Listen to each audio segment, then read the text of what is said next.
The Wrestling Mayhem Show.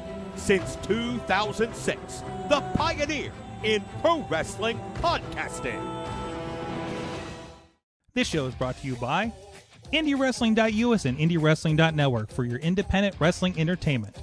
Slice on Broadway, supporting Pittsburgh podcasting with the perfect pepperoni pizza. Just wait, just wait, just wait, just wait, just wait. Wait for the perfect time, then attack. Don't give up what you want, take it back. Wait for the perfect time, then attack. Do what you have to do, make it last. Wait for the perfect.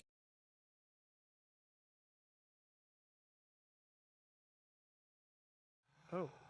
It is the Wrestling Mayhem Show 921. Tuesdays, we've been talking professionalized wrestling. I'm Mike Sorg at Sorgatron on the Twitter here in the Sorgatron Media Studios in Pittsburgh, Pennsylvania. We got a hell of a crew with us today. First, let's go remote. Let's go out there. To the Riz is with us on the line.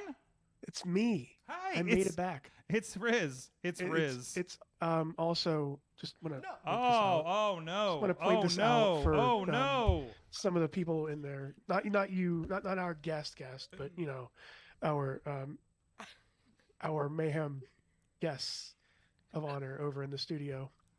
There's faces being made if you're on audio right now. Yes. Riz has the 24/7 championship. The 10 pounds of foam. The 10 pounds of foam from the from the Mayhem Fantasy Football. Mayhem Fantasy Football.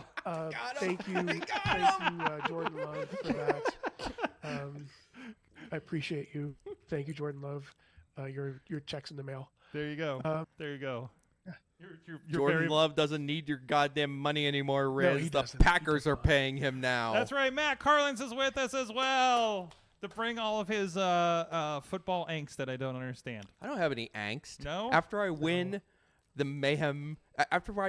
Wrestling Mayhem Show Fantasy Football League again this season, and bring back that home. will be 4 championships in 5 years, and that is still a dynasty, even though Riz ruined my 4-peat. What? I can't hear you. I can't hear right you now. through the foam. Can't hear you through the phone. And then Mason Mania is with us as well. It's very heavy too. It's Yeet. Yeet. Oh, he's got the shirt. There you go. And then also munching our sponsor pizza is the Revron Hunt. Hello. Carb loading for Good Rough evening. and Rowdy Oh, this yeah. Friday night on pay-per-view. Look at is this how you combat the burger boy? There you go. We'll talk about that. We'll talk about your prep. I know we got a little heads up on some of that from our boy Victor Benjamin last week, so I like that. So, but anyways, thank you for joining us. This is the Wrestling Mayhem Show. We like to talk some wrestling, and then at least a few of us here in this room actually attended SummerSlam. We had to go into enemy territory to Cleveland Browns Stadium. Boo. Which, guys, I encountered Chomps, the mascot of the Cleveland Browns. I felt very awkward. Did you give him a wedgie? No. Chomps. Chomps is the mascot. It was the I dog. thought their mascot was like a little brown elf. What? I thought it was well, dirty toilet paper. But what do I know? Ugh. I made sure to I took a picture with the big bobbleheads of like Bernie Kosar and stuff outside, and it sent it to Chachi, who's a Browns fan, and my sister, who is very not. So, and the two of them have a feud over it. I think there's an ongoing bet that has Chachi in the deep negatives for the Browns Steelers games over the last couple decades. Already? Does he just keep doubling down? I think he does. I think he's doing that thing. He's in deep. Going then. from back in the day when we used to all work at the country club. Yeah. you should just wear the Yinza shirt, Sorg. Oh, I should have. Yeah, I don't. There was some Steelers jerseys. I saw that. I saw a little bit of Pittsburgh representing there. So outwardly. So yeah, but no, it was a good time. It was interesting. One, that was a nice stadium. They don't believe if we what? Wait. I don't know. What are you judging? What's that? Let's Mason, was it what's a that nice at? stadium? It's not that bad though. No, it's not that bad. I noted a little bit of rust on the infrastructure. Oh, of the there's some stadium. major There was rust on some the rust. No, there was a lot of rust on the edge of that Yeah. one section. Yes. Yeah, So- like I thought our stadium was dumpy, but like this I was one gonna is like say our So, stadium. so, is do in- you, so do you up mean there. to tell me that the Cleveland Browns Stadium is like the NFL version stadium of the Jackrabbit? oh, yeah, even the racer. Yeah, it's yeah, even like racer. propped up with a cinder block. I was thinking about going to Kennywood, and then I saw the cinder block picture. I'm like, yeah, I'm staying home. It wasn't a load-bearing beam, Sorg. It's fine. Yeah. and it's you they can never be too fixed it. careful. It's fine. They very much indie wrestling that. Very much. And I've seen Many- a couple of wrestling rings like that. Many a wrestling ring has been propped up in the same way and has never gone wrong, right? Yeah. You've seen like wrestling rings propped up on cinder blocks, like kind of thing, or. Oh, I've seen it, and the company that should not be mentioned, I quickly made my exit and never returned ever since. There you go. I'm like, this is not okay. Not saying don't do it at Kennywood. I love Kennywood. I'm just talking directly about the wrestling company. Yeah, Jeez, for real. please. Crap. Yeah, I mean the stadium was fine. It was not a pain. Okay, it was. I Generally, found the concessions a little disappointing, if I'm being honest here. Yes. Mason didn't like. Who gives you only Talking to the microphone. only Don't talk one to me. bit of cheese for the nachos? What the hell? I is didn't have the happening there? nachos. I just got a hot dog. I was pleased that there was stadium mustard. That's always a nice little surprise. Was it Heinz? No, it was like the baseball stadium mustard. It was the good Oh. stuff. Okay. The stuff that's like Oh. you got like Heinz, and then like you've got the baseball Like stadium ultra mustard. It's like bright above yellow. Heinz, a tier up. Yeah. Tina's out there saying her stadium's better. Out I there mean, in Seattle. probably. It Yeah, really is. I mean, Like I've only seen like videos of it, and like don't I'm in there, but the Seahawks Stadium is nice. is that the one with the roof that moves in?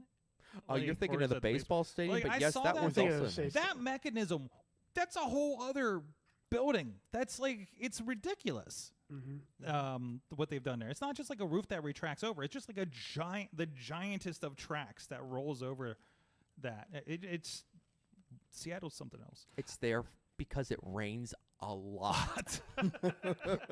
Yeah. He's yeah. honest. What's that? He's honest right now. He's honest right now. I keep it 100, son.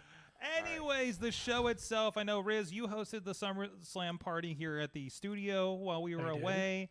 We were there in person, and there was a bit of a street fair. Apparently, we were a mere block away from seeing AEW wrestling. I came in the wrong way, apparently. It sounded like there was a lot of fun over there. So we all got hopped up on C4s and Prime Energy drinks outside. That's how you get. That's why the crowds have been so. They That were sounds handing about out right. free samples of Snoop Dogg and Dr. Dre's new seltzer or whatever, Yeah, the gin and juice. I had yeah. one of those. It was quite tasty. Okay. Could have gone for a Really? few more of those. Yeah, but it was like, was it like that at WrestleMania? I've not seen that at WrestleMania, but Did it have that kind of like the commerce outside? like Detroit the tents? SummerSlam had that. Okay. Where they had like a street fair and they brought all the cars out and everything. But it was it was kind of like it had like a NASCAR race vibe, or like you're outside the track. Now, obviously, they have like a ton of more stuff. If you go to the NASCAR race, they have tons of stuff. But this that was the same kind of thing. I was very pleased to find that there was like just stuff to kind of like wander through on the outside of the stadium. That was nice. Now WrestleMania has had similar because they had their pre-show stage and everything. But we were talking about it was inside the stadium, not inside, but like in the concourse after the ticketing. But I think that stadium had room for it. Cleveland Brown Stadium did not have that space to do that in. Yeah. So I think it was just a legend. There was barely room for us. Dallas, yeah, right.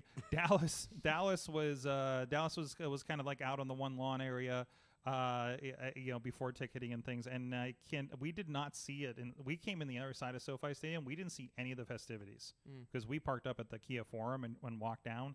And I think the main entrance was on the other end of it. So like we walked in behind the stage.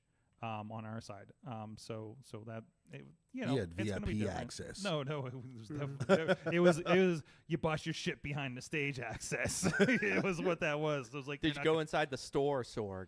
No, I've never gone inside the store. Ever? Not the one that they have there, not the Superstore one that they set up. I've tried. I wanted to go to a couple times and just like schedule didn't work out or anything like that. So, and also I don't want to spend so much money on $40 T-shirts. Very true. Very Yeah. true. So unless I really want the I was there shirt, like I've actually been just putting stuff in the cart and I waiting was for there sales. like I went determined to buy something because it was like it's Yeah. around my birthday, and I was kind of like, I'm gonna find something I want, and I'm gonna get something. I didn't really find anything that really caught my eye. I was very close though to buying the Jacob Fatu T-shirt because it was pretty cool looking, but I didn't see it, in the yeah. end, I would've I got just it. couldn't quite do it. What? Yeah. How close? Like that? That close? That close? that little close. Bit, little bit. Okay. Well, he That did close, buy you know. something for his birthday. He I bought know. the glizzy. Yeah. Well, you got this shirt, right? Yeet. And that's a wraparound yeet. Yeah. I mean, this is a nice shirt. Look how cool That this is is. nice. How much Yeet merch did you see at this show? So much Yeet. With no yeet. There was so much Yeet. Yeet Yes. with no Yes. yeet. Everywhere I looked, people were wearing Yeet. But Yeet, there was yeet, no Jey Uso yeet. No, we never saw on him. this show. I have a theory, though. And it's not Austin. During that main, during that main, we are not a town down. During that main event, when we had the Guestapalooza, because Bloodline Rules just means everybody shows up at the end now, Yeah. right? Like that's like it's like a cameo match at Yeah. this point, right? Like at one point everybody's running out, and I just said, and next is the Undertaker because somebody else didn't show up, right? So. Yeah. We know he's in town. He's Yeah. doing one man dead show or whatever. Also, everybody has a stand-up show now. Have you noticed that? Sami Zayn That had sounds one. about yeah. Damian Priest had some kind of show. You I know. think it might be a thing It's now. interesting. It's interesting, but also like they're taking a lot of that room out of the well, if all these independents and everything are going to do all these in Colt Cabana and RJ City, well, we're going to fill that space with our stuff, Yeah. which they let everybody else prove the market for it, and then they're going to So provide their own would thing. you say, I mean, you would not be old enough for this, but would you say now the stand-up connection with the superstars in WWE would be similar to how the Disney Channel stars, like all of them just had albums and were singing and rapping? Yeah. Everybody got these spin-off things. Everybody Yeah. gets to explore their creativity, whether it be a Twitch channel or something like that. Back to my theory. So we had everybody coming out. We had Samoans coming out of the crowd. We had Those Randy were Tongans, Orton's Sorg. and Kevin Tongans. Owens. That was Tongans. Tongans? I'm sorry. Tongans. That's okay. I Uncle Paul doesn't know the difference either. Oh, good. Okay. So we got the bloodline coming in. We got all the interruptions. I have a suspicion that when Jacob Fatu got obviously injured, somebody was supposed. No, not that one. This one, that one, the other one, Yeet. I think that's when you're supposed to see Yeet. I think we canceled. Yeah. I think they called an audible and they canceled the Yeet. I think the Yeet was canceled. That's a real shame because literally a quarter of that stadium was wearing Jey Yeah, they very was. It They definitely would- was. I was like, why do they? Sometimes I'm like, why do they push Jey Uso? I'm never gonna question it again. Yeah. Like this dude's just moving merch Just like now crazy. you know. That So last much year merch. in Detroit was the first time he started doing the waving the hands thing and had the whole crowd thing. It was one of the most amazing things I've ever seen in a wrestling show. The energy That's what you can I feel wanted after to the see TV. it. I wanted to see that too. Yeah. Oh man. And they took it away from us. I feel like that is one of the biggest, for those that like follow independent wrestling, like one of the biggest indie wrestling vibes that WWE is producing. Just to see that and they pulled that wide shot out in that whole arena. And seeing that like in a freaking Ford Field or WrestleMania is just so incredible. Like you have like tens of thousands of people doing this thing. You know, I mean, it's just like the. We talk about like I think the greatest thing that WWE took from AEW was the fan interaction, right, and that level and the sing along and all those kinds of things and leaning into that the way they do. And Cody brought with them, like let's be honest about it, and that is like up there on one of those. You know, hey, we used to sing along to Nakamura's song and that was cute, right? But now it's become this whole thing. It's been this whole And thing. and they're just rolling with it and the yeet and everything and the yeet of it all, if you will. Oh, the yeetness. The yeetness So much of it. yeeting. Yeetalicious. Oh, So just either yeet way- all over the place. Either way, and now Mason, you can put the finger up. Roman is back. Daddy's home. So And I'm not daddy. Nia was the tribal chief in our section for an hour and a half. What? Nia was the tribal There was chief? a guy in our section, and like he would just kept, for some reason he decided he was Team Nia during this match. Oh, I'm so and sorry. The guys further back, get up, those guys. Yeah. They're like, You're talking about this they're- before the show. Oh, wait until I tell you this during the real, show? Real Don't worry, quick, we'll get back to it. Okay. I'm just gonna randomly start doing it. You're just gonna deal with it. Anyway, he's like over there. He was wearing a referee shirt. Yes. He had a WWE referee shirt on. Yes. This dude, what a guy! And he's just like, he's like just got his one in the air, and he's like, Nia's my tribal chief now. Nia's my tribal chief until Roman comes back, and then Roman's not my tribal chief again. But Nia's my tribal chief for now. How short-lived that ended up being. I mean, he was honest about it. He told us exactly how it was going to play out. So, a really good night. It was the night of the implosion of the Judgment Day. Man, just both those instances. Damien look at the screen. And the stuff with Liv and everything. It was that was probably the hottest stuff of the night. Heartbreaking. Heartbreaking. Oh, Mason, are you heartbroken now? Wow. Oh, Are you heartbroken that Dom's heart, Dom turned on Rhea, mommy? mm-hmm. Yeah. I love. There's the TikTok from the press conference where somebody was like, isn't it good to be Dom right now? And Triple H is like, I don't think it's good to be Dom right now. He's got an ass beating coming his way from a lot of people at this moment. like I think I've been hanging out with you long enough, Sorg, that when I was watching the feed, when Gunther had the sleeper hold in, I wanted the camera to turn so like the eyes are locked in on Finn. You went some okay. So, but still, it was an amazing. And they did shot. turn it around. They did turn around, and he was over the shoulder. He was, but he was on the other side. And notice they did the same shot. They did relatively the same shot. Because I presume it came off a lot better because we're sitting there. We saw that last thing with Dom, And then like there was a shot on the big screen of just him with that little bit of a smile, and we're like, oh, right after that match, that's when everyone was like, everyone's like, oh no, it's happening. Dom had plausible deniability all the way up until the point where they caught him on camera smirking right after the match. Then the whole stadium's like, you son of a bitch. I mean, it was like, they didn't even need to start making out in the aisleway. Everybody knew it. As soon as the smirk, I was like, no. There it is. Is it safe to say that he was lying, cheating, and stealing? He was taken after his true dad. I mean, he's basically cosplaying Eddie now. So I mean, like, I don't know. I'm like, so did like my wife was like, "Do you think Dominic's gonna turn on Rhea?" I'm like, "Have you seen that mullet? Do you see how long that mullet is? He is absolutely turning on her." You don't mullet and mustache with no reason. No, there's a reason. It's a warning. If you aren't picking up on these signals, if you're not picking up what I'm laying out here for you, then it's on you. As soon as I see a mullet, I'm like, can't be trusted. Yeah. And the mullet and the stash. And the stash combination, like, no. It's better that you have like bottleneck glasses on and some New Balances. You're right. New Balances.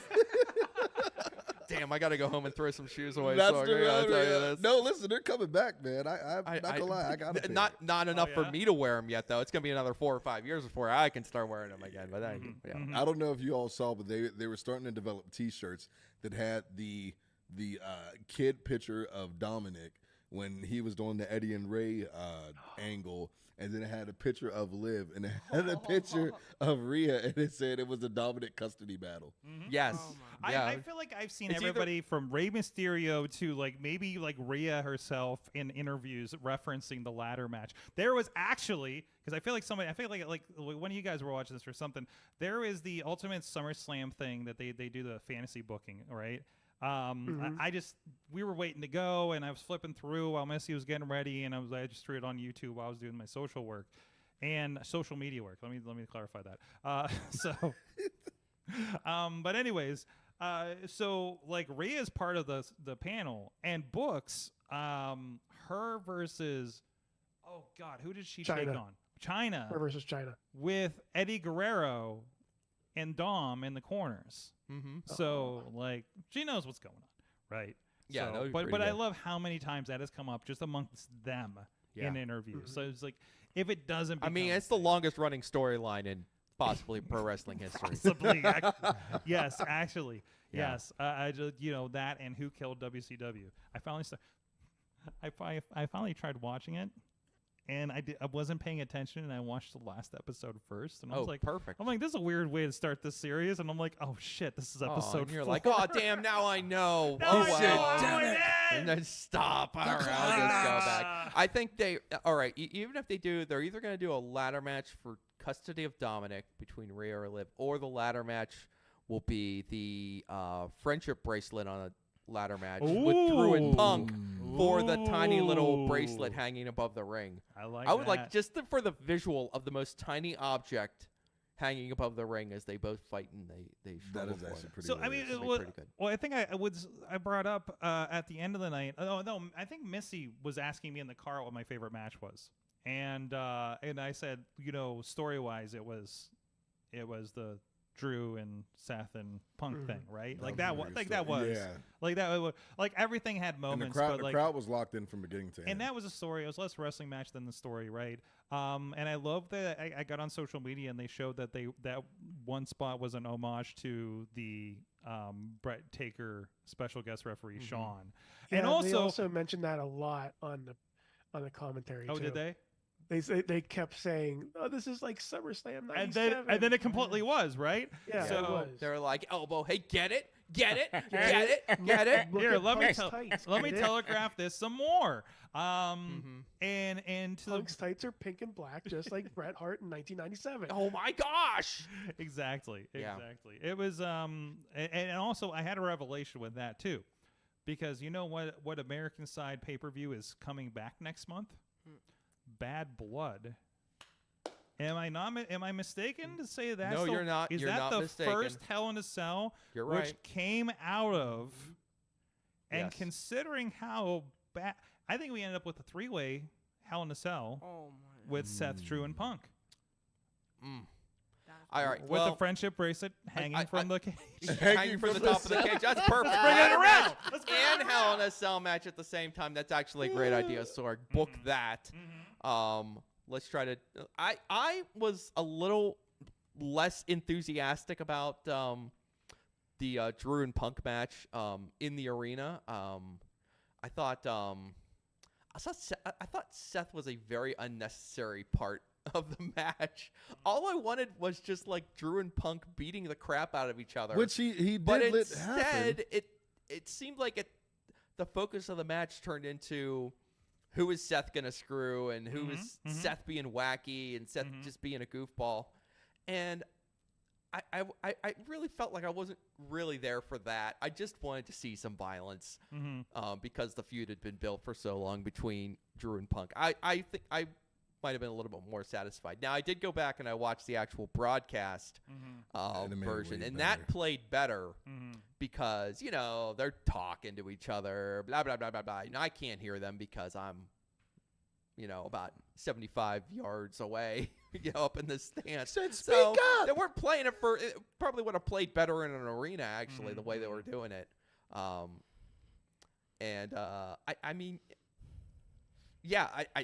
was a little bit underwhelmed sitting there live. But I'll tell you what my favorite match of the night was, since you asked me. Thanks a lot, Sorg.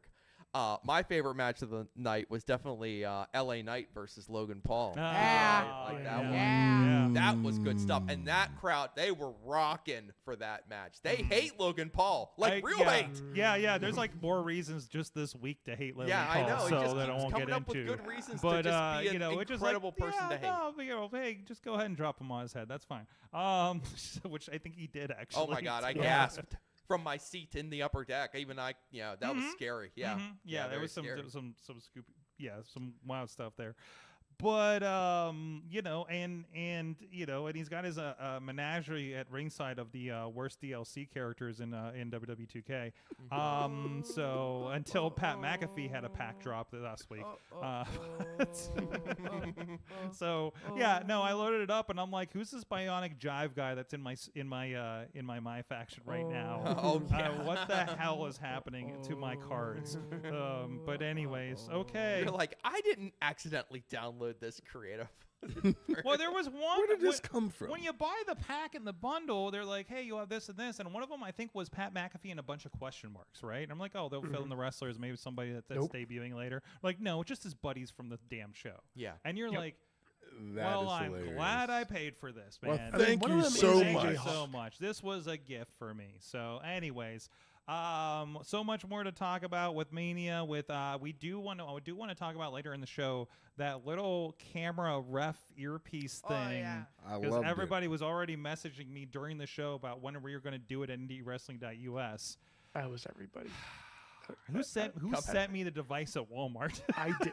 Was that you? Yeah, that was me. Oh my! You know what? I love you already, and let me just put this on the record. If you do that, I want to do the wrestling version of it. Okay, you want to wear it during the match? I definitely want to wear it during the match. I want to know if you can get it and give it to the ringside camera people, because then I won't have to do anything. All I have to do is just stand there and look at the. So then, but I'm used to stealing your camera at RWA. Hold on, we're not talking about it yet. Camera. We're not in that segment yet. But anyways, thank you everybody that's following the show. Thank you everybody that is supporting the show at patreon.com/Wrestling Mayhem Show. You guys get, of course. You do get the we do a Patreon thing, although I may have muted the feed during the first part of the Patreon only feed, but you get to look at us, I guess. And then you do get live as we record the Patreon recording for the evening as well, and you get those clips and anything else we can throw at you there throughout the week. And thank you to everybody that does support the show over there at the fan of the show level. Bo Diggity! Woo! As well as Team Hammerfist, the Tupac family, Megan Nelson, Bubba Brewer, and Jason French. And at the Poppy Club level, Dave Podner, spouse of Ruth Julia Fair at RuthJuliaFair.com, and Rats in a Trench Coat, Tony Kincaid. At the Pizza Club level, The Riz. And at the manager level, Bradley and Tina Keys. Back on the manager level. That means I need to go to Tina's house and explore her wrestling t-shirt collection next. So, Rev, did you watch the Bradley video by chance? I did not, but I want to. You do have a T-shirt in there, at least one T-shirt in there. That is In his how long closet? is how long is that video? That's a notorious closet. Mm-hmm. What? His closet. Is notorious? Yes. Why? We'll talk about it later. Is that for the Patreon? That's for the Patreon.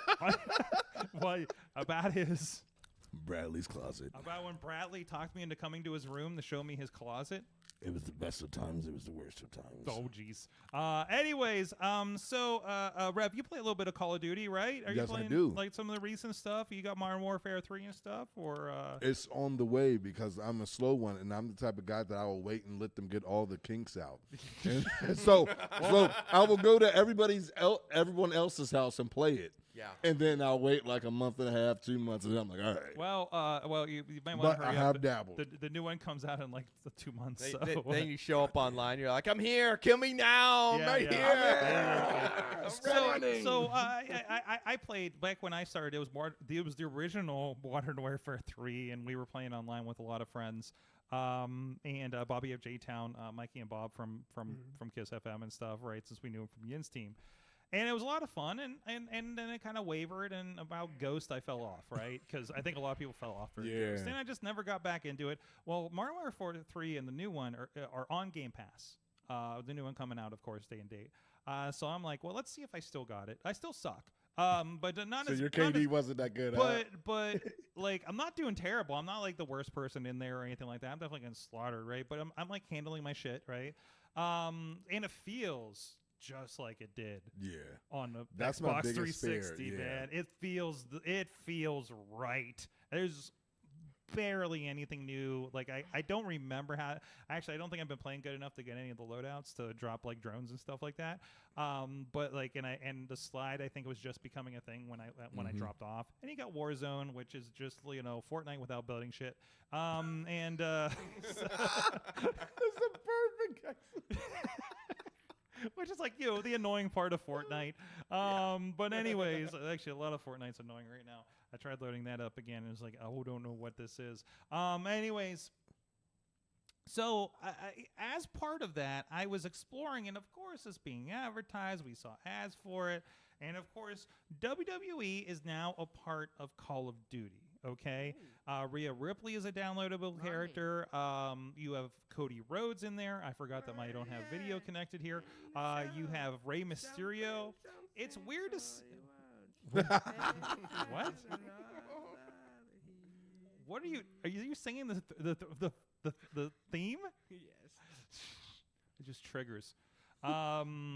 Anyways, so it's weird to see Cody Rhodes in his gear, no shirt on, just running around with a gun, first of all. It's weird to see Rey Mysterio, fully Rey Mysterio, just running around with a rifle, right? So there's a mode here that is, I cannot remember which one it is. I think it's like COD Warrior Slam or something like that. And the idea is that you play... Okay, you remember Kill Confirmed? Yep. It's the one where if you kill a guy, it doesn't count until you goes for his nose. They leave tags behind. You have to go collect them, and then you confirm the kill. You down your opponent. You slam. You down your opponent, but they're not out yet. They're in that like kind of recovery mode. You have to go and perform a finishing move on them. Oh no! And then Michael Cole does some commentary. What? In the middle of a Call of Duty game. It's really peculiar, and they have what amounts to basically a fighting game, I think. And you're power bombing and stuff. This is really strange. It doesn't count unless I hear Jamal say, "He has a family, damn it." There might be in there, okay? It's really kind of low-key the way they put it in there. Like, it's kind of undertoned kind of deal. But it was really strange. And then, like, nobody has the avatars. Nobody is Rhea Ripley. Nobody is Cody Rhodes in this game because nobody else bought this shit that I've been playing with on the random rooms. And so you just see, like, dudes in flakjack is just power bombing each other. And you're just like, this is the weirdest shit you have ever seen. I'm pretty sure this doesn't happen in war. No, I just like, okay, I've shot you, but now I need to choke slam you to finish the job. That is wild. I need to give you a crossroads to finish the job. I can haul off and unprotected chair shot you. Okay, that one's actually a little more accurate. But So if I shoot someone and I'm like, oh, I didn't finish the job. If I give him a Canadian destroyer on a grenade, He'll pop right would back that up. do the job? the- He'll pop I mean, back up. It's, What? It's 2025. Oh, I'm sorry. I'm sorry. The You're super gonna hit no like sell five the of them. gunshot wound. You're gonna no sell the Yes, gunshot. but a Cody, like you gotta protect the crossroads, okay? Hey, I mean, we're just gonna no sell it, just like that the brass knuckle shot. Yeah, exactly. Okay, I'm He glad I'm didn't not. get all of it, He Rev. didn't get all of it. Oh yeah, but so he didn't get all the rope break. Well, here's the thought I had. No, Okay. no, we were All right. Do you think? All right. Now, those were not like true brass knuckles. They were on a chain around MGK's Oh, they're more neck. They were a decorative. They're decorative. decorative. There's like Okay. something you get at Claire's. Okay. In Cleveland. Wow. So, if it's jewelry on a chain, is it as effective as true only brass knuckles? That's kind of where I was on that. Well, It wasn't well, a they real had the set of brass knuckles. listen, It was only on a listen. chain. I'm gonna play devil's advocate. No one ever questioned the padlock that was on John Cena's chain, saying, "Oh, it's on a Exactly. chain. It must not be full legit." Well, I Yeah, mean, that but was did you see that a real chain? looking chain That was too. pretty. That was that's like pretty massive chain. a true That was a chain. massive You chain. know, Yeah. this was like a chain you would get at Claire's that MGK was wearing. Claire's. so he was not a part of the chain gang. So you're saying that No. MGK shops at Claire's? Yeah, Yes. I tweet mean, that out. I mean, and if he tag paid Matt. Show anything, if title. he paid any Show more title. for it, he paid too much. MGK shops at Claire's. Noted. That's it. That sounds like a show title to me. That's a show title. No, but if it was hip hop MGK, then maybe he would have had more validation. But So I love. But now I'm not going to afraid to put that insult him. title on there, but the show art is going to be you, Rev. listen, hey, I would click it if that's the case. How the hell did this come about? Why does this dude in a cowboy No, hat calling out MGK. MGK? Anything about it. MGK shops at Claire's. Like, Anyways, so Call of Duty is weird, and so is wrestling. I love the R-Truth tweeting about how he was so happy to meet Post Malone over the weekend.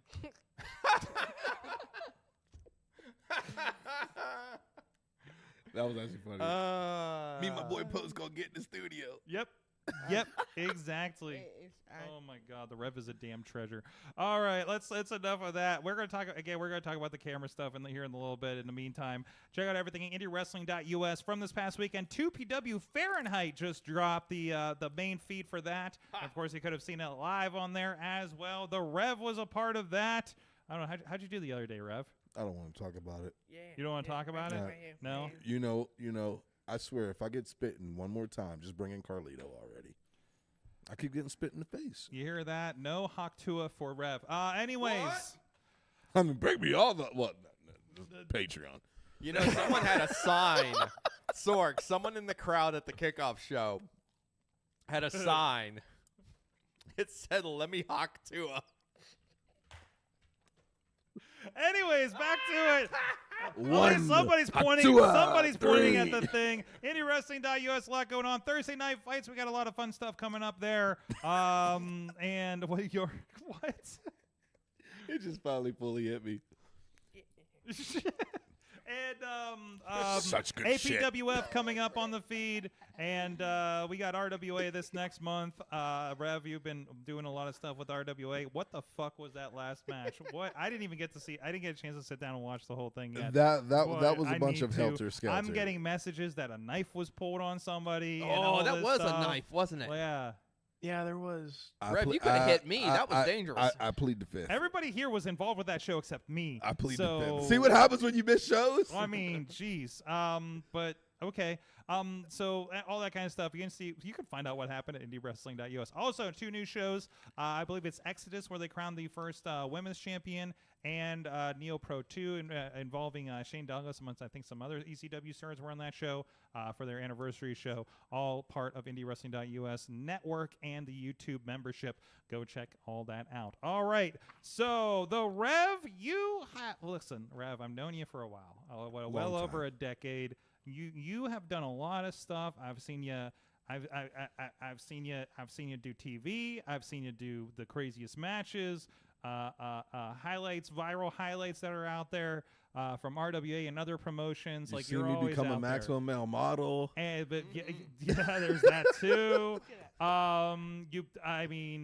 Shane Taylor Promotions. And now I saw this poster come around in Wheeling, West Virginia. Rough and Rowdy is coming to town, and you are going to be a part of it.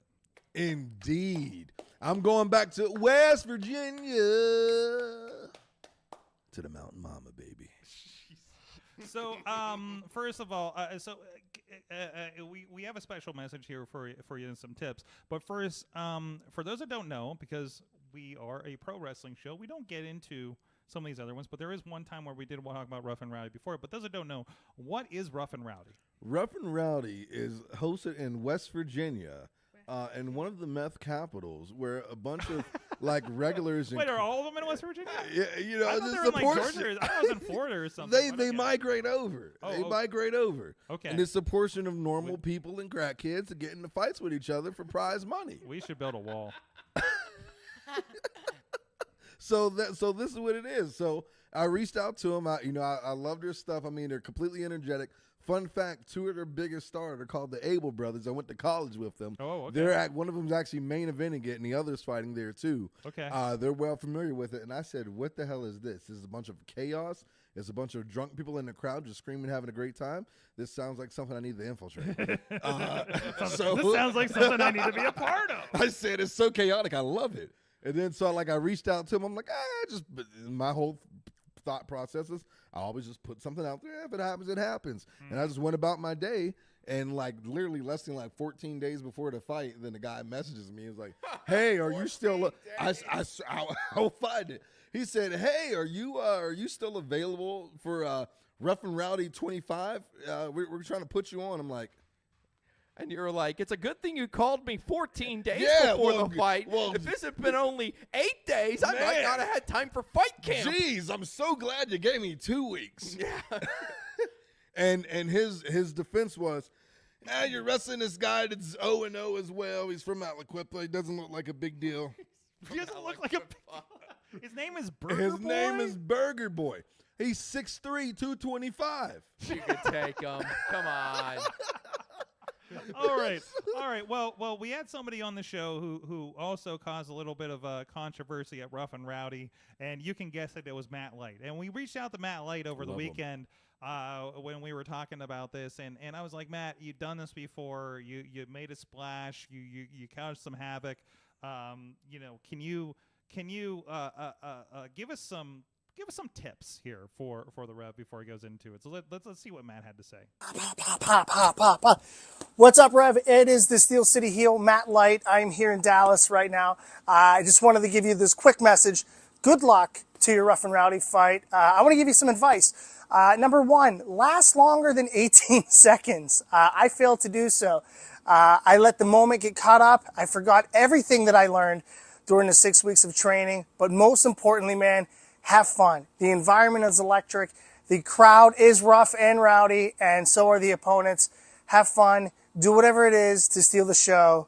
That's what I did. Good luck. Bring home that dub for the Berg. There you Listen, go. I've been how crowned many by- weeks? How many weeks? Hey, did he I was get to already prepare? going to say. What do you say? 14 weeks? What? But however, Best shape of his life. listen, we're going to get it done. Now, You're You're piling that pizza before the show. now, listen. How First you of been all, Oh, you prepping? still got it. There you go. big Sorry, shout something. out. This is my last piece. On All right, it's not official time, but we'll throw the ad up there while we're at it.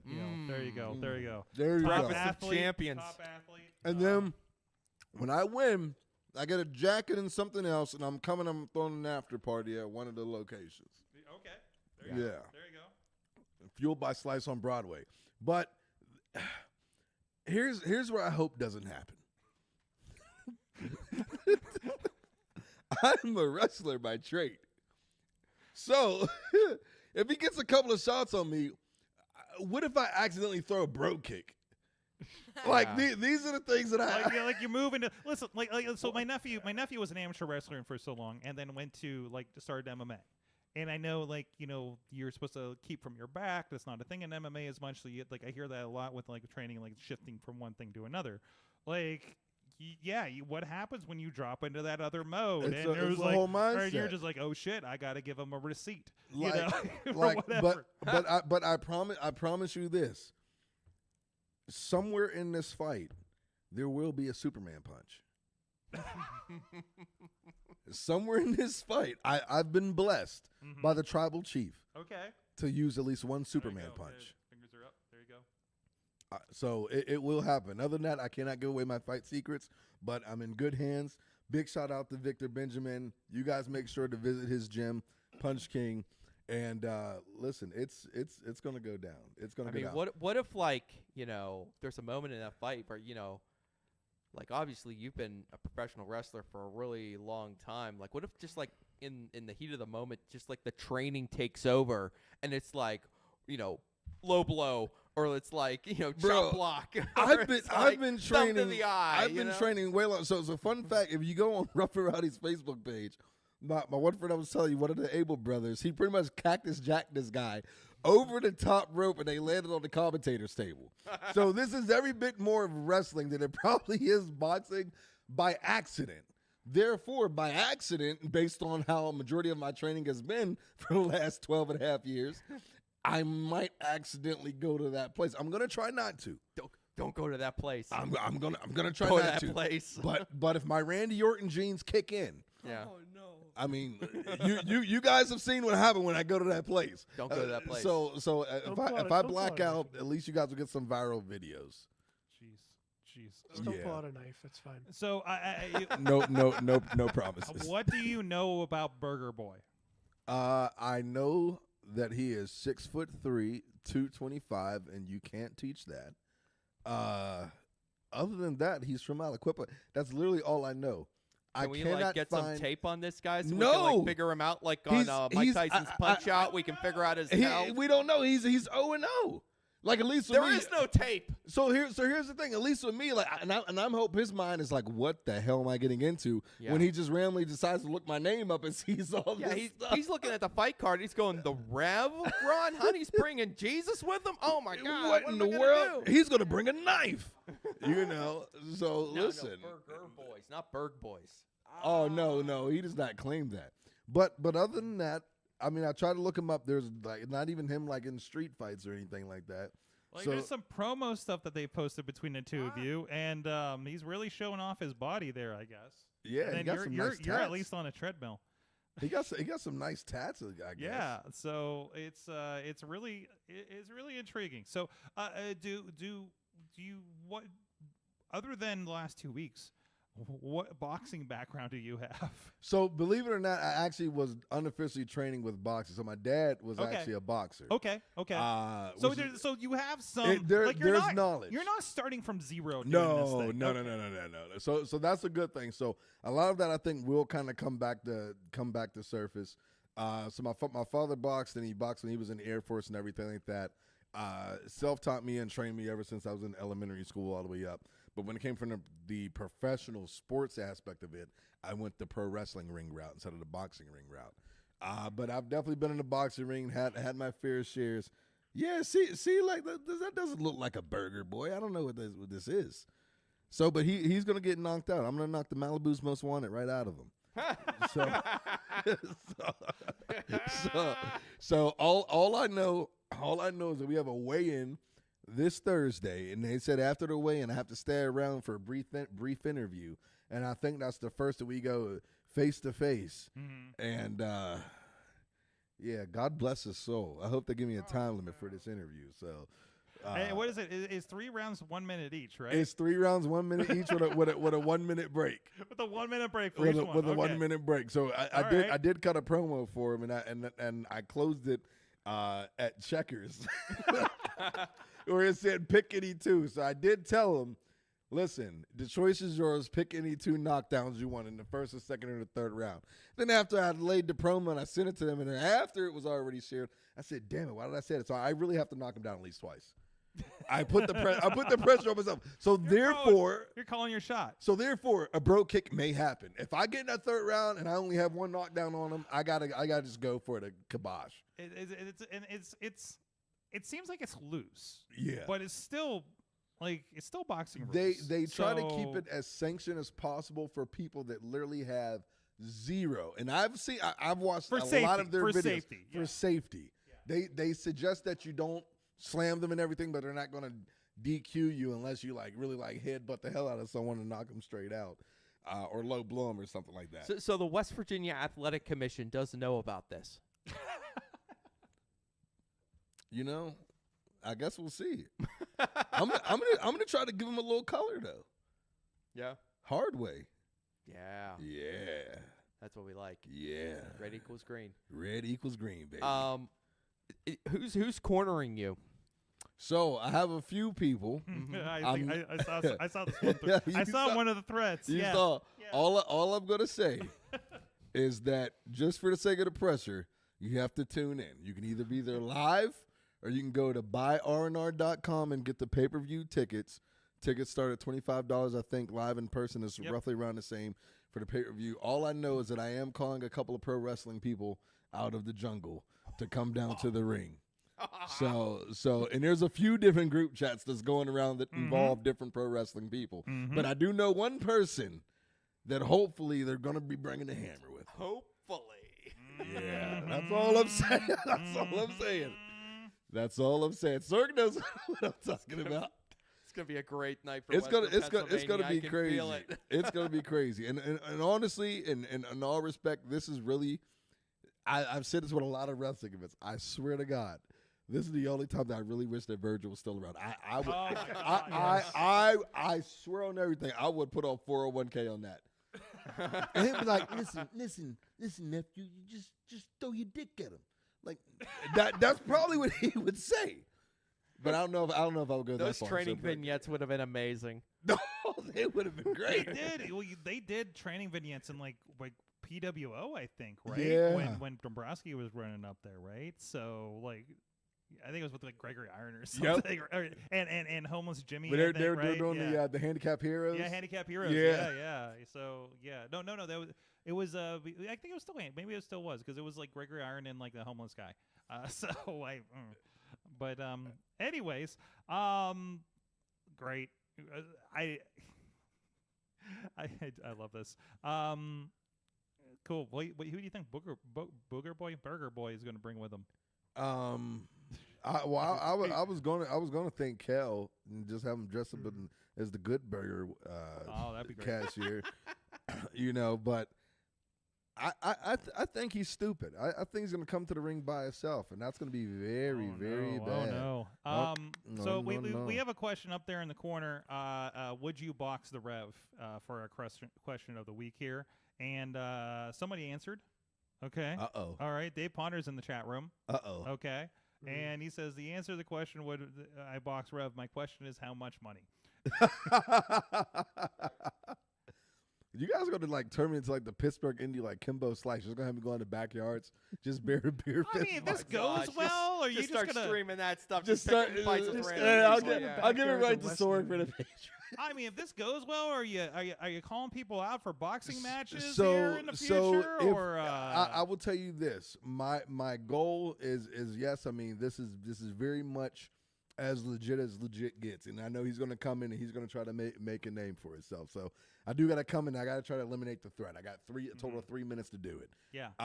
However, at the same time, my end goal is I want to be able to take this over for Rough and Rowdy. Just as pro wrestling and be on every single card, and it starts here. It's the biggest impression. So I would tell you all new ring attire. You're gonna see me come to the ring in a way that I've never come to the ring in all of pro wrestling. And this is Barstool Sports, so this is a pretty good, pretty big. And we're sponsored by Four Loco. Wow. Yeah, wow. I think it might be on the Magic. Can we just have you guys like down Four Loco before you roll out there? And I hope so. It's just kind of like how they hop up everybody with C4 before WrestleMania and SummerSlam, right? That's right. So I will tell you I'm planning, but you got to expect the impossible. I'm gonna give respect to my opponent. Okay. That if there is at least one knockdown, yeah, I envision that someone like drowns me in Four Loco, and then I rise up like the Undertaker. I've had all these thoughts. So I have no idea how this is going to go, but I am excited about it, man. It's so crazy, bro. Tina's out there, says her insurance paid up, so she may take you on. Okay, all right. Well, listen. You pick the time and place. My first fight outside of a ring will be in a Chick-fil-A parking lot. Okay. What? Yes. On a Sunday? Or? Yeah. On a Sunday because nobody's there, right? No. On a Sunday because we need capacity for the crowd. Okay, I got you. Yeah. No cars will be in the lot. That's right. So it's gonna happen. We're not gonna eat the Lord's chicken, but we're gonna fist fight in Chick-fil-A parking lot. So Tina, you're on. Rev, what do you think about this? This just gets my wheels turning. I start thinking about would you ever consider doing the shoot fight pro wrestling double on the same day, kind of like how some of the race car drivers try to do the Indy 500, the Indy 500 and the Coke 600 on the same day. It has been done. Would you ever consider doing, boxing match in West Virginia and then drive into Western Pennsylvania and have a pro wrestling match the same day? I thought he was because you really thought I was. I thought this was on Saturday, and I saw you were on the Enjoy poster for Saturday, and I'm like, said, how the hell are you you double? Are you double booking on running the double? Yeah, because he runs the double. Sometimes I think I've seen you run a triple. I've tripled before. You've tripled. I've definitely tripled before. My God, and I'm just like, how are you doing this with boxing? That doesn't make any sense. Listen, the only way that I will do that is if they allow me to do it in my full wrestling gimmick, like tights, boots, and all. Like you gotta just show up. In the boxing ring. Yeah, I just show up, same entrance, and then you're like Balrog from Street Fighter. I was like, I had to wrestle in my gloves, and then okay, I barely made it. All right, let's go. All right, let's go. He's wearing a championship belt, or whatever. Still in like the silk robe. Yeah, exactly. Jeez. Yeah, I'm not double, but I would. I like to try everything at least once. So to dabble, I would double book boxing and then wrestling. Yeah. And then I'll take it up the next level. Then I will double book boxing. So I would do Rough and Rowdy, and then hopefully that same night later in the night that there's a tough man. Yeah. And then I do the tough man. Yeah, night. But then there's another thing that I just found out. I was talking to someone. There's something called car jujitsu, and there's competitions. So eventually I might. Wait. What is it? It's car jujitsu, and there's actual competitions of like U.S. versus Russia. It was originated in Russia. I promise you. I just found this out yesterday. Find out about this here. You got Google. Yes, and they both start with their seatbelts on. It's highly technical. It's like the fight scene from Deadpool. Okay. But it's real. Yes. So they're doing jujitsu in a car. In a car. And it's like, hell. it all goes. Like they wait. They got an aerial camera. The referee turns the headlight on. So you have a light that shines in the car. This is amazing. And they blow the whistle and there's a clock. And they have names for the holds. I'm subscribing to the channel right now. See? Car Jiu-Jitsu Championship on YouTube. Oh, so three things. So this is the unorthodox. I will tell you this. There's been three things that have helped me outside of physically training for Rough and Rowdy. Car Jiu-Jitsu, the World Tag Team, not the World Tag Team, the World, was it the World Tag Chase Championships or something? Okay, yeah. Yes, which I love. And then slap boxing. So I think all of this mentality, all in one. The slap competition that like yes, UFC that you side project is. Yeah. Have you ever seen the this is going way back. Have you ever seen the shoot MMA handicap matches that they were running in Mexico for one of these things? I just saw one pop up. I saw another one that was a boxing battle royal too. Oh my God, that sounds amazing. Yeah. There was a 4-on-1. That's my lane. That's your lane. I'll find the video for you. There was a 4-on-1 MMA fight in Mexico. It was the best handicap match I've ever seen in my life. Here's what I want to do. And Rough and Rowdy, I'm going to give this to you directly. All right. After this match, I want to be the first fighter to introduce a tag team boxing match strictly at Rough and Rowdy. Let's make it happen. I can't. I think the commission's going to shut that down.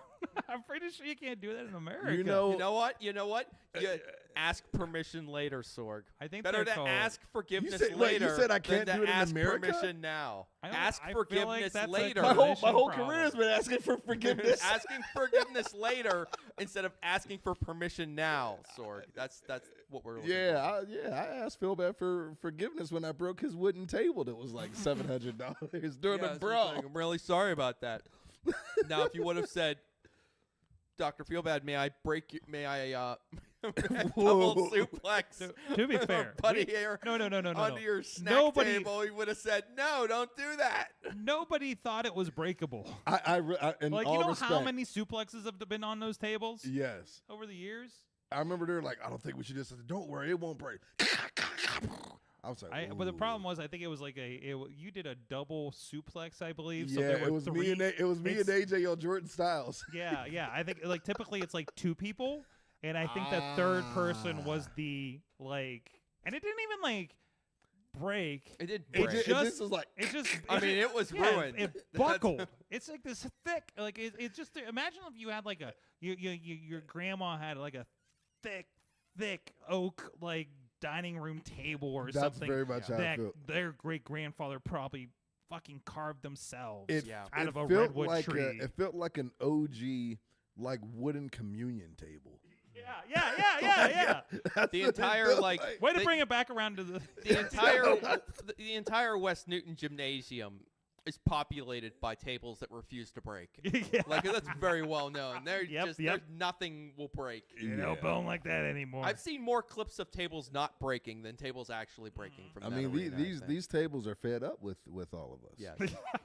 They're What happens when you head out into the country? You're going to find some Brazilian tables. They're fighting back. Yeah. There you go. Rev Ron Hunt, Rough and Rowdy, this Friday, Barstool Sports pay-per-view. He's gonna put away a Burger Boy. Oh yeah, you know what? I wrestled Cheeseburger. Now I'm fighting Burger Boy. Hey, there you go. I'm just saying. Oh my God, Cheeseburger should come out with you. Oh man, Bro, if I next time. Next I mean, time. all Next that's time. left If for they- you, Rev. What'd you is say? All that's left for you, Rev, is to fight Burger Bear from Kaiju Big Battle. Ooh. or fight an They're actual coming bear. town. They're coming to town, or an actual bear. Yeah. I would do both in a Yeah. triple threat. Now is the bear Max the Impaler dressed as a bear like that happened at WrestleMania a couple years ago? I want like an actual full-fledged bear. Okay. Yeah. We're just gonna go all the way with this. We used to do that all the time. Until the athletic What do you commission we? started getting involved. You know, mankind, back in- humankind, we used to do this. Back in Matt's day, Back in my day. he used to wrestle a bear uphill both ways. No. It wasn't back in my day. It was before my time, but I heard. You heard, yeah. I that's right. heard that Who was that? Bucky. you weren't a real wrestler until you wrestled a bear, okay? I'm pretty sure I just talked to like some random old lady. I swear it was every bit of a Pittsburgh story that I randomly saw in like Oakland or something. That was like we were talking about wrestling. Found out I was a wrestler, and she told me that Bruno Sammartino would wrestle bears. I was on going an to occasional say basis. she probably was like Dominic DeNucci wrestled a bear. She's like, you're a wrestler. Do you I'm know at the Bruno? Syria Mosque back in 1960. He used to wrestle a bear. Do you wrestle bears? No, ma'am, I don't. You should wrestle a bear. Yeah, you should They've got wrestle them a at bear. the zoo. You should get some. Eat some kibasi before for good luck. Well, this has to be a Felix Cause thing. Let's be honest. I love because we encountered this just last week in New Kensington. I love because you remind me of something. People of a certain age that are about wrestling refer to it as studio wrestling. Oh, you're one of them studio wrestlers, aren't you? Right? Like you probably get that, especially at KSWA. Oh, you do you're that damn studio. right. Do you remember when it was on WIIC Channel 11? Yeah, no, ma'am. Yes, of course we do. We all remember. Were you sharing that that table comment? Yeah. All right, I'll share that. Tina's asking. It's one you just have to. If I would read it to Rev, it would not have landed. He had to be shown it. All right, It was Tina's great. asking Southern Baptist or AME Church communion table. I would say Southern Baptist. Clarification. You know, it had Yeah. no give to it, and it was unforgiving. Yo, Southern Baptists go hard, don't they? Yeah, man, that good old oak tree, man. I love the vibe, though. Love the vibe. I got to attend one time. That was good. They got you amped up, didn't they? Yeah, I love it. Yeah, just a bunch of white Presbyterians coming into a Southern Baptist. You know how that went. So first of all, big shout out. Now that I'm thinking about it, big shout out to my pastor at Braddock, because anytime that I win a title, he tells the media team that I help, he's like, all right, I want a picture of him with the title on the screen.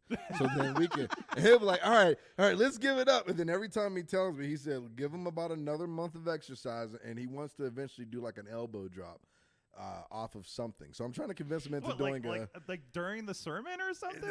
According to him, that's what he said. Man, I gotta start coming. They're gonna stream this or what? I want to go to your at church. we're gonna get him in. So I was like, listen, we can run a wrestling show like outside in the parking lot. Why not, man?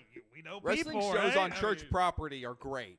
Those yeah. need to happen more often. Yes. Yeah. I got a great venue picked out, Sorg. I got a great venue here in the neighborhood, but I know they'll never let it happen. So I'm so so sad. the last time, Rev, I'm gonna send you to go talk to him. the last time that I did wrestle at it was like the recreational center of a church in New Canaan, and the ST. you know this. The last time I wrestled at any type of church function, I accidentally broke the cross for their Easter play. What? Oh no! On the Irish whip reversal. Yes. It actually historically, I'm mad. It was Victor Benjamin's first match ever in pro wrestling. Are you kidding me? Yes. What a sign of things to come there. Yes. It was him, Joey P, Joey Diamonds, he went by then, Joey P versus the STDs. And it was supposed to be a false count anywhere match. Uh-huh. And the owner of the company, Joe Rogers, said, I got it. Let's make it a new Kensington street fight match. And the crowd just goes crazy. And it has been known even till today. That's what they did. That's exactly what they did. And it has been known today as like the historic New Kensington street fight match. But yes, I did break their cross. We put a hole in their wall. And I busted my big toe off of one of those artificial trees because I stuck it in front of one of the dude's nuts, and I kicked the heck out of it. And I'm thinking it had like one of those soft cushions in the basket. No, it was a straight concrete slab in the bottom. Damn. And I felt my toe, and then that's how I know there was like blood in my boots. But that was the last time that I wrestled at a church like function. But we will not break crosses. Let's make it happen again. Yeah, we should definitely do it again. So my favorite thing was Elias when he was Heavy Metal Jesus hitting somebody with a cross off of the casket at a VOW show. Anyways, guys, hey Rev, thank you so much. We're going to come back and have some more conversation about ear cameras and then find out what we learned. In the meantime, we'll be right back after these messages.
I'm Eamon. I'm Merlin. And we're a gay. And his NB. Are you a reality television connoisseur? Do you like it discussed from an LGBTQ lens?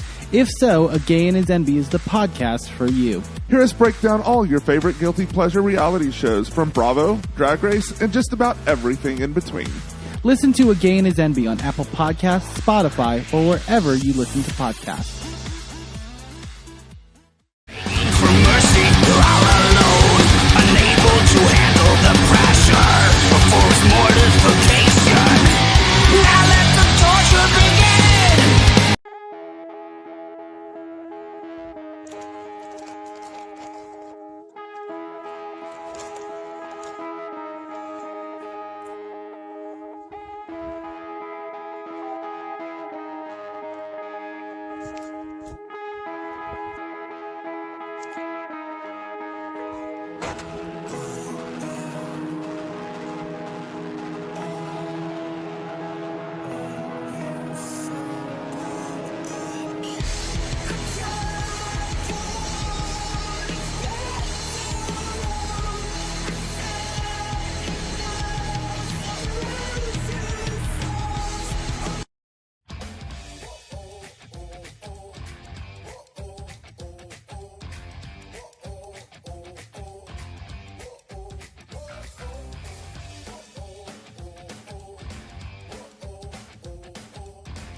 We are back.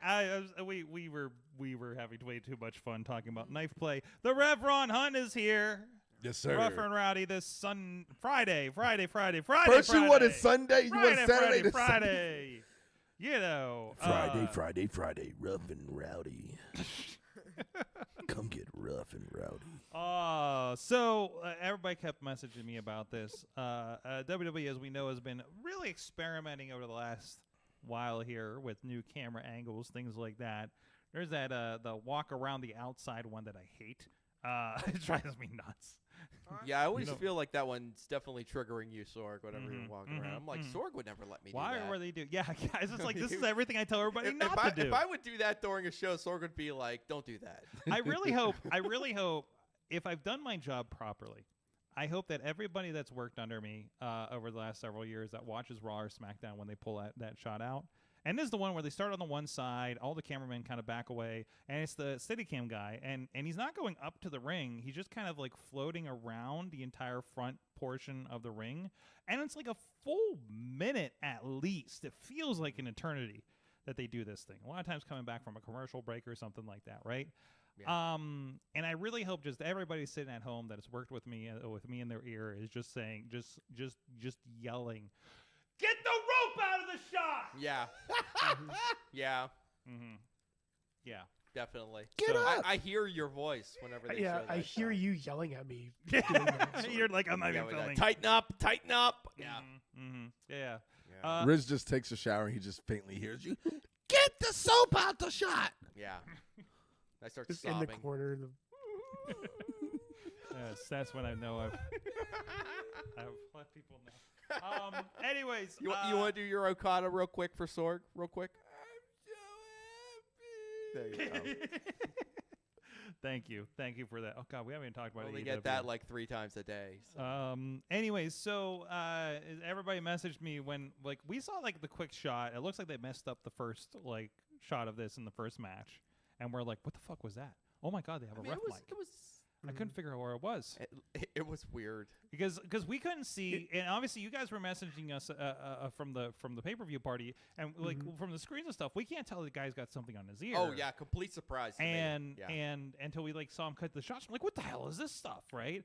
And it looks like they're having some problems. Like he was touching it, getting in the way, you know, whatever the case may be. It wasn't that. It was the first shot was I believe was supposed to be like a shot of the wrestlers, and he's looking over here, like towards the crowd, and like and sometimes he's looking at the floor, and all of a sudden he moves over and looks at the wrestlers.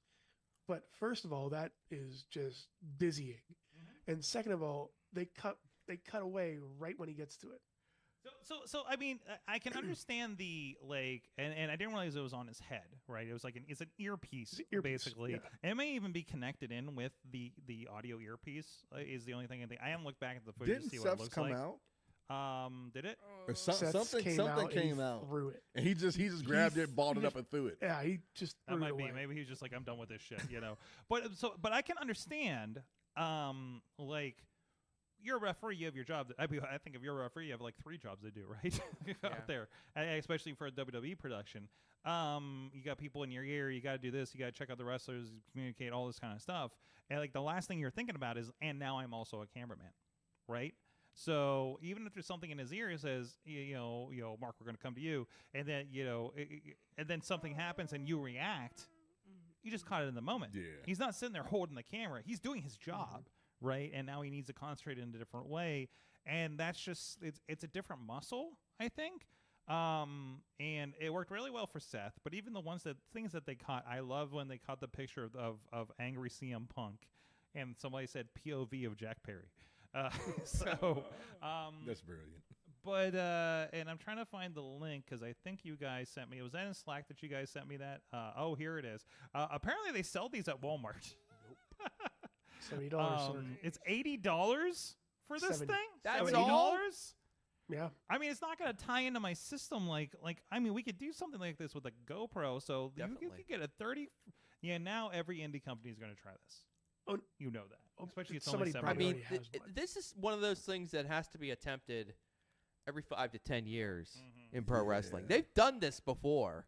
The only problem is that when they tried it like 5 to 10 years ago, the technology was such that you had this huge like helmet thing. Yeah. Mm-hmm. You know, he's wearing like a hockey helmet with a camera on top, and it was kind of like, you know what? If it was just a little bit smaller, maybe we wouldn't be able to notice. You know? No, now I we think got like to one the of the point things where that got innovative was like when they first started putting the the cameras in the turnbuckles. oh yeah, Like they still have. I think they still have so those. I think don't use them they much, though. pulled those AEW. They don't have them anymore. No. Because they did they don't have those units on top. I haven't seen them do the shots or anything like that. So I thought they had the hole. They had the holes in them. are they holes in it now? Oh yeah, maybe they put that's it it. like full fledged in the. Oh, well, with AEW or WWE? Because WWE has room to WWE. do I that. think it's Okay, that WWE. makes sense. Like I saw it at SummerSlam. They made those poles so large that like I was thinking about this when Drew McIntyre came out. Like can you no hide it. longer know where the fireworks are coming from. You're like, remember there's always that like, ooh, Kane's on this show. They put the little pyro caps on it. Yeah. Like, And then you now see you're that like, the thing whole on thing's the gonna blow. side or something like that, and now it's just like, oh, we can just build stuff into this, you know. I want someone, and they have the money to. I want one of the technicians to build what they would do for like the concerts, like bring Michael Jackson him out of the stage. I want to see someone rise out of the turnbuckle. Mm-hmm. So maybe Undertaker for next Mania. Let's do it. Hologram Undertaker. Just have him just come out. Hologram the Undertaker, just like popping out every, like a whack-a-mole, you know, just popping up. Did you different just spots? Did you just call Taker a whack-a-mole? Yeah, sure. Yeah, I absolutely did. Hey, did you see? I think this was during SummerSlam, but I can't remember which match because they did a person crashes into the ring post spot in every single match on that show.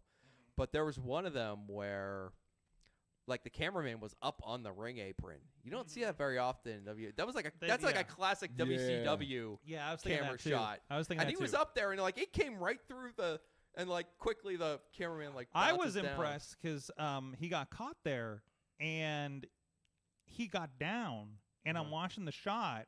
He got down, they stayed on him, and he kept that thing steady. I know, it did. I was It looked so great. impressed with that. I mean, it's a little easier with those big cameras, like mounted on your shoulder, probably, but like that still takes a little bit of skill and finesse to be able to do that. I was really appreciative. of Like, that. oh, you've done this before. Yeah. So, I was thinking about the band.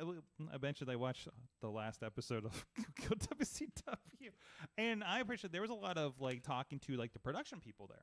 And this is kind of stuff, and this is why I realize I'm never going to find myself in a wrestling big company because those people have been there for 20 years, right? They started as gaffers 20 years ago, and that's just how you get in probably. But also, like, they're a well-oiled machine, you know? Like, you see the same camera people now at AEW that you saw the first episode, right? So like, and that's, I mean, I think that's what we try to cultivate too, is that little like, vibe, and everybody knows where to move, and it's kind of like a concert kind of thing, That's why it's always weird when we throw somebody else in there and just like kind of mess up the flow. mess up the flow. Like I have to, direct people more to what we want, for what we're for the show if they're a drop in, like I find this a lot on MMA shows. Like we'll get random people, and it's like, okay, I got to figure out how to. Like, and you don't get much time with them, so because you're wrapping everything up here, and it's just like, okay, I got to figure out how to communicate with these people and what they're going to respond to, and I'm going to find out when they shot moves when I'm on them in the first match. You know what I mean? Which is like the worst part. So again, these people are doing it every week. That's why I love doing that Thursday show. We get reps. We get reps and we run into mistakes and build people up that way. And try new things and try it there before we're on a big stage. So, just had a couple of things come like, hey, can we do this? I'm like, yeah, we can do this. I know exactly who I'm going to hire for it because we've been doing it every week, like things like that.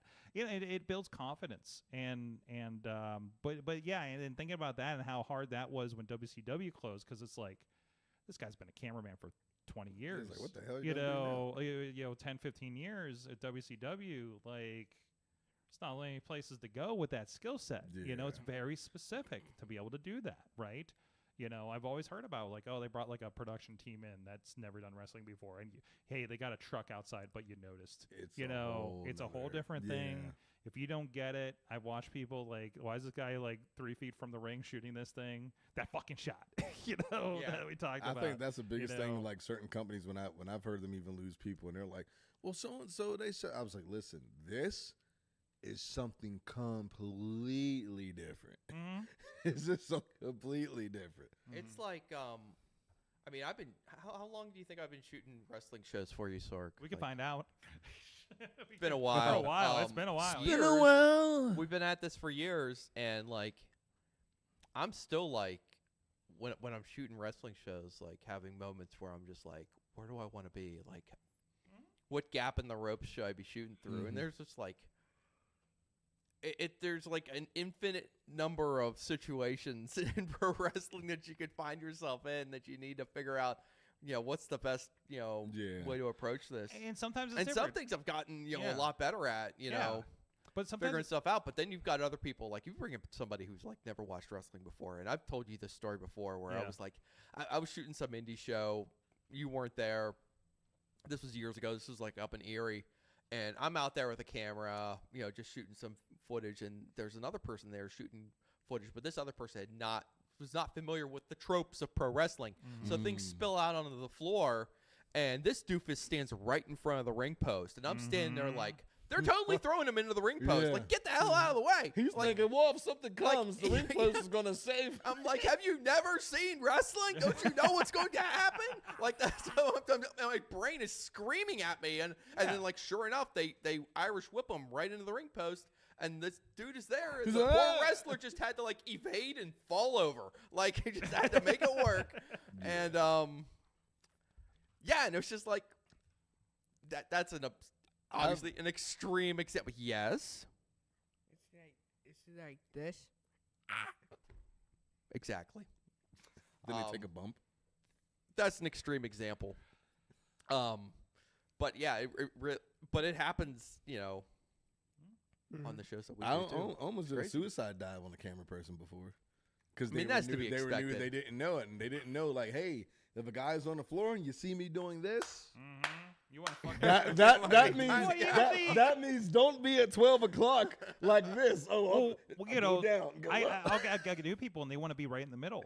And I was like, that is the most dangerous place for you to be, because what if he decides to clothesline him over? They're not looking for you, and now you're in ground zero. So the biggest thing with me, from a media background, I can give a damn about the people. I'm like, oh no, I don't want to hurt the equipment. Exactly. So That you guys becomes the are thing. always safe when you have, and we're very fortunate, but but when you have like, oh, this guy's coming in with his high-end cinematography camera, da da da da da da da. It was like something broke. Who's paying for it? Yeah. That's a very awkward conversation on pro wrestling, knowing what everybody gets paid. Sir, you just dropped the mic in a promo that wasn't even that much of a pipe bomb. Listen, I've seen some. I know. We just saw some audio guys walk away for the wrong reasons, but we saw audio guys walk away for the right reasons too when their stuff was being disrespected. So, by the way, I just edited that show this week. That's funny that you talk about like you're worried about the equipment, and I'm out there with the equipment, worried about you and the other wrestlers because I'm worried like which wrestler am I gonna like trip up with the cable and it's like cause we don't him to blow want a to be knee responsible out. for you So getting all hurt. we're And doing I'm is like, just I don't like want worrying them to about get- each other while this whole show is happening all around us. Yeah, and I've gotten to the point now where I'm just kind of like I try not to think about the cable as much anymore. I've convinced my brain has convinced myself. These people are professionals. They can avoid the cable. As long as I don't make any sudden movements. You just jinxed yourself. As long as they don't make any sudden movements, no one's going to get hurt. It'll be fine. Well, even if they do, like half the time, it's the heel that trips over it, and they yell at you. Right. You know, like Yeah, if you're lucky, or if you're fortunate enough to shoot a lumberjack match, maybe you'll get to enjoy the turning around behind you and finding Dennis Gregory working your cable behind you, wrapping it up for you. You're just like, thanks, buddy, appreciate you. I love it. He said over under. Over under. Yes. I forget who else was ever there. Did they doing teach that. him that in the Air Force? I don't know. I'm like, what's happening? Something's happening. Like I feel like the You feel a cable's little moving. And I tug. turn around, and then it's just like, I'm like, what the hell's happening here? Like, what are you doing? He's like, Anyway, hey, that's Dennis. bud, want to save your cable? Well, I was just like, I think I had to have a conversation. I think Ashley had done RWA for the first time, and like there was a cable issue, or she didn't know where to stand, and like I think that's like J-Rock is like, move out of the way, bitch, or something. Yeah. I was like, you know, we're good. She's like, yeah, I know it's his fucking deal. You're like, okay, you know. Well, good thing he didn't work that DJ, but What? Okay. We'll talk. Maybe we'll talk about it No, on that- Patreon. that's cool. Maybe we'll talk about that on Patreon. We've already talked a lot about on Patreon, but I don't know. Red's the one that got music that day. one of the only. Anyways, not getting into that. Anyways, thank you everybody. Hey, support our friends at Slice on Broadway. We're giving them some love here earlier today, you know, and Mason loves pointing at the graphics, helping feed our guests here in the evening. So thank you so much to Slice on Broadway, helping the Rev carb up for Rough and Rowdy this week. Yeah! Thank you so much to them. Check them out, sliceonbroadway.com, multiple locations around the city. I think Riz has been to almost every one of them. Almost. There Swing you on go. up to Beachview and check out Tim's General Store while you're There you up go. there, too. Tim's Corner Store, yeah. Yeah. Tim's Corner Store. Good sandwiches, really good sandwiches. Have you been there to get yourself a sandwich? I've been there and I've had them delivered to me. I think we Grubhubbed them. Where are one time. they at? Right now? Right by the original Slice on Broadway up the street here. There's a corner market there now, and you can get your convenience store needs and plus some really good sandwiches. So I don't know who Tim is because I know Rico owns the place. The Tool Man. Yeah, there you go. It's time to find out what you learned from wrestling this week. Who would like to go first? Mason. Mason, what'd you learn from wrestling this week?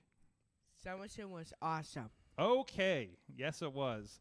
Matt, what'd you learn? It's a heck of a lot of fun to take your child to his very first huge stadium show. That was. Especially when you realize Wow. that me as a wrestling fan didn't go to a huge stadium show until I was like an adult. Like a real adult, like a super adult. Yeah. And I'm taking, and then I'm like, this little brat gets to go, like, no problem. But you know what? I don't recall You know them what, ever though? bringing a big stadium. They do more stadium shows now than they've ever done Yeah, before. I was going to so say, when you more were at his opportunities. age, there was one stadium show. It was were- and WrestleMania. even then- WrestleMania That was 3. it. Even then, if Like, we were lucky, they there were was doing one- Mania in the arenas Yeah, back in it the was day. one yeah. in 1987 and one WrestleMania 8, right? Because you darn sure wasn't And getting then SummerSlam or WrestleMania anything like 9. that. No. WrestleMania 9 was in a parking lot in Las Vegas, Riz. That's right. Well, Vegas. But it wasn't Vegas. In the 90s. In the 90s. In the 90s. It was a dark time. It was a dark time. It was the mafia times in there. Oh, was it? And I also learned that if you want to be up right against the barricade for the kickoff show before the big pay-per-view, you got to show up early. Mm-hmm. All right, and you got to be ready to stand in the sun for like 2 hours. So it helps if you're a young child and not a grown-up who hides under a tree in the shade. And thank you, tree shadiness. And I'm just like, he's up there. Don't worry. Big E and Byron Saxton are watching my son. I'm back here. It's all good. I got eyes on him. I got eyes. He's up there somewhere. I did like see your little head pop up every once in a while. You kind of like pop up. He's like, he's still I there. was looking for you. I know, and I was back there going, "You're doing great." I was saying how many people were like behind me. Yeah, like all the people were behind you. I appreciate that you're allowed your child to be out of sight. You know, I grew up where I wasn't allowed to leave the driveway. So That's because you grew up without Big E in your life. I had no Big E in my life. Yeah. I lived in the country. He was safe. And I wasn't allowed to leave my driveway on a dirt road. Did you see that pre-show panel? He was safe. Big E, Wade Barrett. I mean, he was in good hands. Good. He was in good hands. I learned that I love signs. I don't have the video thing up, but I love this. Jacob looks like he bit people in preschool. Was one. Mostly people I found outside. What was the other one I saw? Drew pours the milk before cereal. Wow, that's that's not too controversial, is it? It is. It is. Some circles, sorry. yeah. No, it is. Wait. I got one too. I got to tell you about that I saw. Okay. This was by far the most controversial sign I saw. Def Rebel greater than Taylor Swift was the sign I saw. Get out of here. And this dude was serious. He was like parading around with this thing for like half an hour. Like he was really trying to send a message. And he just made that in his car right before he came in. You know what? They had a little area where you could kind of like just make signs. They had a sign make So spot. people were just like, all sorts of random signs were showing up. I would hate to be security checking as well. Oh yeah, and this fellow had a Joe Hendry sign at SummerSlam. And you know, we saw as much Joe Hendry as we saw Jey Uso at SummerSlam. So. Like I felt like SummerSlam last year was the year of the It was just echoing through all the crowds. That's when it was coming up, and I heard less of it this year. I heard more yeets. It was a mix. It wasn't as yeet finally. Yeah, there you go. It wasn't as finally like this is the thing that's happening. Last year was just all yes. So how much over would it be with him and Jay as a tag team? What? Yeah. LA Knight. The Yeet, yeah. That'd be good. Yeah. I mean that will definitely. There's 100% chance of that happening. Absolutely, that's happening somewhere. If they end up on the same show, they'll at least one promo out of this, if not a short run. So, Rev, what'd you learn from wrestling recently? When in doubt, pull a knife out. And you can find out what that's about at RWA Resurrection on IndyWrestling.us. Holy shit. Don't know what the stipulation was because you blacked out for a few minutes? Yeah, I got to black out. Pull out a knife. You got to do what you got to do. Protect yourself at all times. This is the revolving stipulations every, 10 minutes? 5 minutes. It was actually every 5. 5 minutes? It was good. I liked it. Okay, start with First Blood. Walk me through this real quick. So because I haven't seen this yet. So the first stipulation was First Blood. So for those who don't know, you had to draw blood out of your opponent. It was a triple threat. Which is fun because one of you guys was wearing a mask. Yeah, how is that? Strangely enough, he was the closest one to bleed. He was the closest one. And then the second was a tables match, which right at 0 seconds, Mike Law went through a table, and the ref it was like to a second, and the ref said no. That's after the stipulation changed, and the crowd lost it. And then then the third was a street fight, and then I think it went right into that. So technically, it changed. There was 4 stipulations total by the time there was a winner for the whole overall thing. But I mean, when you start as a First Blood, there's no rules.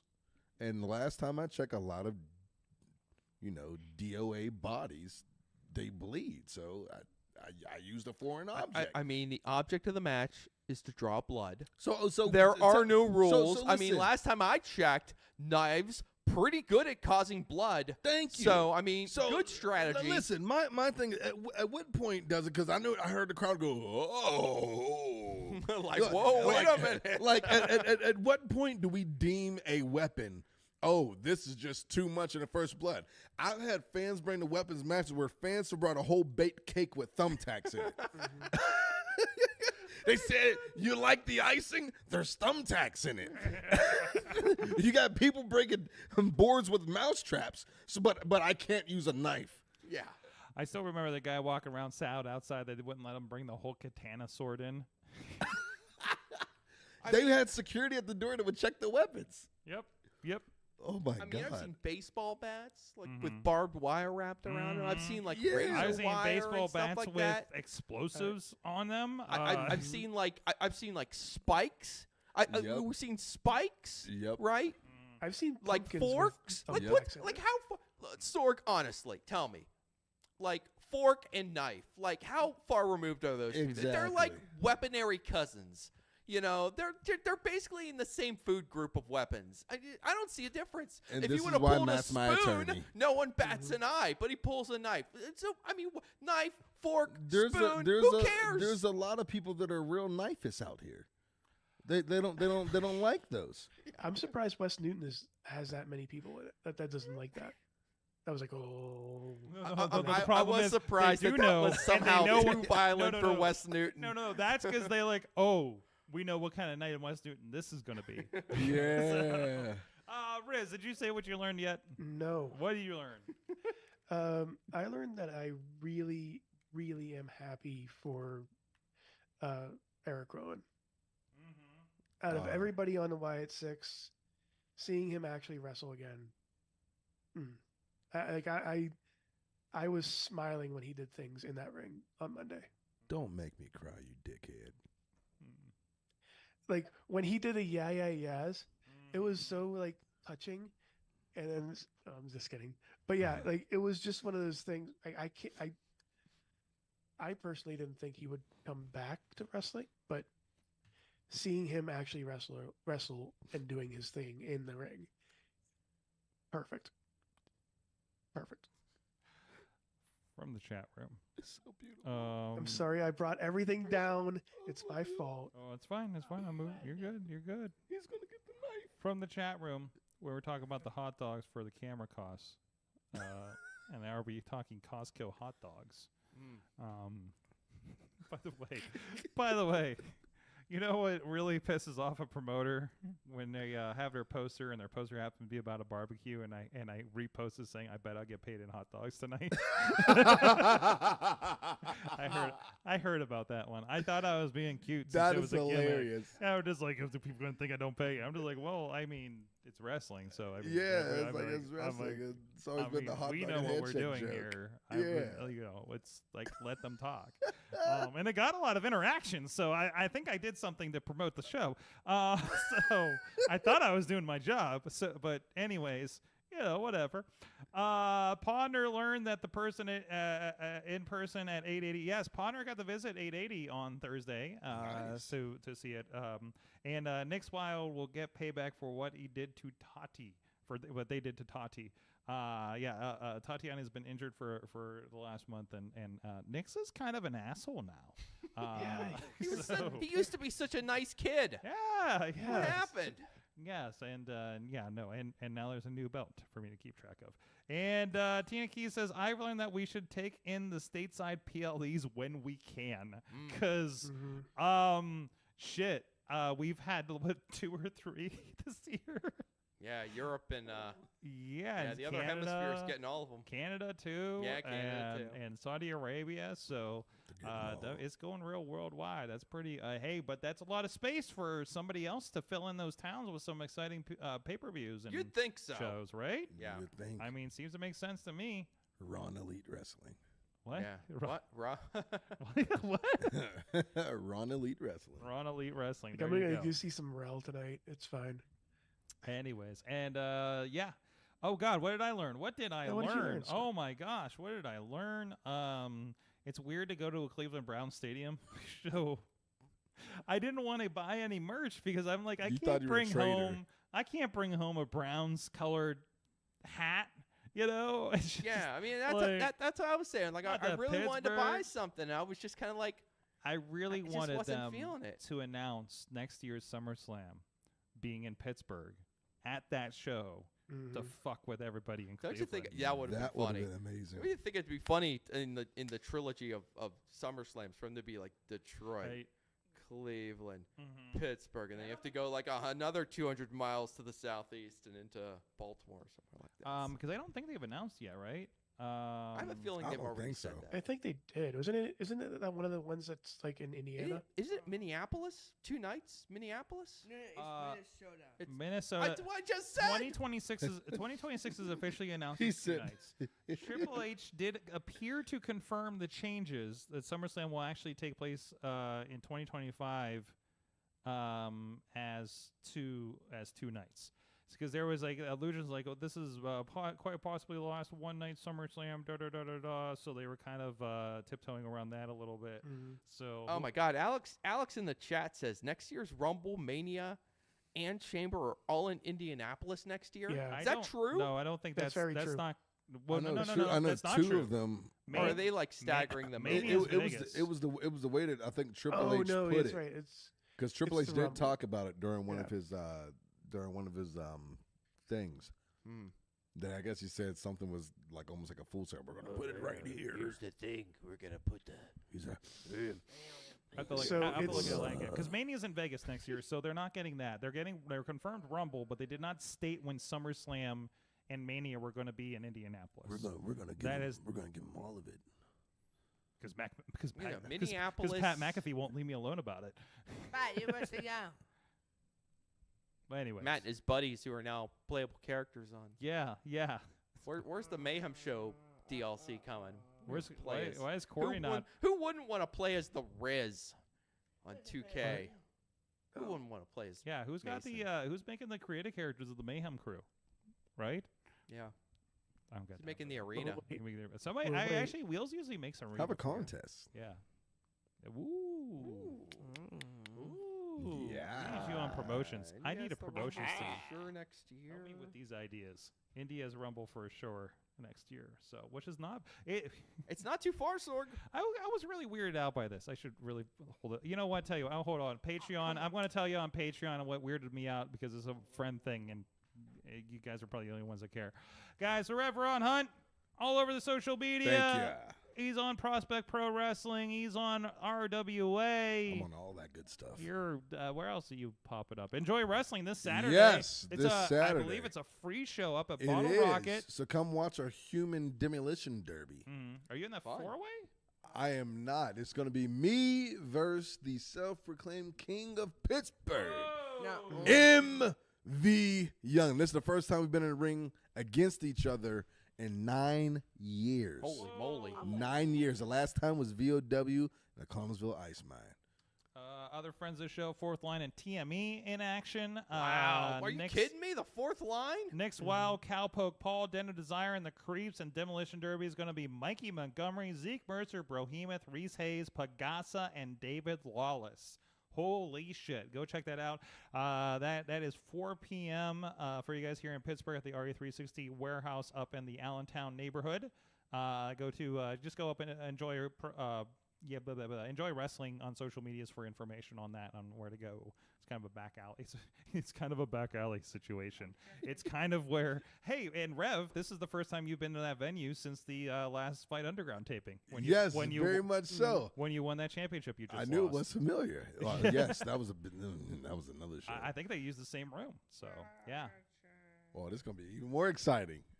This is going to be a lot of fun. Thank you, everybody. Thank you, everybody, for joining us. Thank you, Matt Carlins and Mason Mania hanging out. Bye. Thank you for that. We'll see you guys next time. Mayhem out. Just wait. Just wait. Just wait. Just wait. Wait for the perfect time, then attack. Don't give up what you want, take it back. Wait for the perfect time, then attack. Do what you This show is a member of the Sorgatron Media Podcast Network. Find out more at sorgatronmedia.com.